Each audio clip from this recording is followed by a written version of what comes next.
வணக்கம் நண்பர்களே, அனைவருக்கும் வணக்கம். தமிழகத்தில் பெண்களுக்கு 50,000 ரூபாய் மிக முக்கியமான ஒரு தகவல். வீடியோவை பார்த்தீங்கன்னா முடிந்த அளவிற்கு முழுமைக்குமே ஸ்கிப் பண்ணாமல் பார்க்குமாறு கேட்டுக்கொள்ளப்படுகிறது.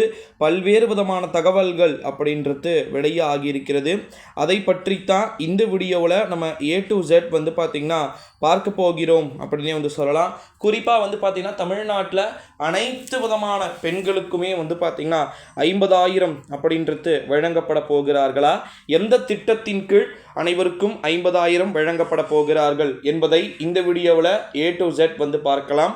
முதற்கட்டமாக பார்த்தீங்கன்னா பெண்களுக்கு பல்வேறு விதமான நலத்திட்டங்கள் அப்படின்றது கொடுக்கப்பட்டு வருகிறது.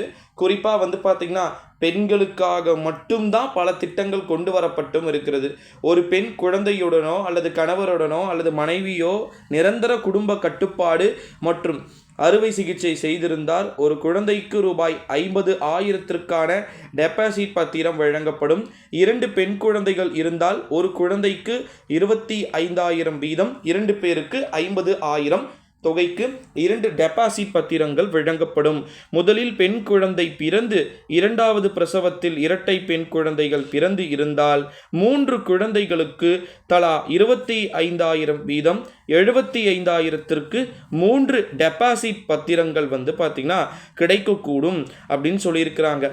இந்த திட்டத்தில் விண்ணப்பங்கள் சமர்ப்பிக்கும் போது தாய் தந்தையரின் மாற்று சான்றிதழ், திருமண பத்திரிகை, குழந்தைகளின் பிறப்பு சான்றிதழ், ஆண்டு வருமானம் 72,000க்குள் இருப்பதற்கான வருமான சான்று, இருப்பிட சான்று, ஜாதி சான்று, ஆண் வாரிசு இல்லை என்பதற்கான சான்று, ஆண் குழந்தையை தத்தெடுக்க மாட்டோம் என உறுதிமொழி பத்திரம், குடும்ப புகைப்படம், குடும்ப அட்டை உள்ளிட்ட சான்றிதழ்களை இணைக்க வேண்டும். ஒருவேளை சரி ஓகே இப்படியெல்லாம் நாங்கள் இணைச்சிட்டோம் அப்படின்னா சமூக நலன் மற்றும் மகளிர் உரிமைத்துறை மூலம் முதலமைச்சரின் பெண் குழந்தைகள் பாதுகாப்பு திட்டமும் இது மூலமாக செயல்படுத்தப்பட்டு வருகிறது. இது எங்கே போய் நம்ம பண்ணணும்னா நல்லா புரிஞ்சுக்கோங்க. அலுவலகங்களில் சமூக நல விரிவாக்க அலுவலர் மற்றும் மகளிர் ஊர்நல அலுவலரை நேரில் அணுகி இணையதளம் மூலமாக உடனடியாக விண்ணப்பிக்கலாம். கலெக்டர் ஆஃபீஸ்க்கு போயிட்டு கூட பார்த்தீங்கன்னா நம்ம ஃபஸ்ட்டு மனு போடலாம். மனு கொடுக்கறதெல்லாம் வேஸ்ட்டு தான் அப்படின்ற மாதிரி எல்லாருக்குமே பார்த்திங்கன்னா ஒரு விஷயங்கள் பார்த்திங்கன்னா இருக்கத்தான் செய்யுது. பட் இருந்தாலும் பரவாயில்ல, போட்டு வைப்போம். லக் இருந்தால் நமக்கு கிடைத்தால் அது நல்லது தானே. ஸோ அதனால் வெயிட் பண்ணி பார்க்கலாம்.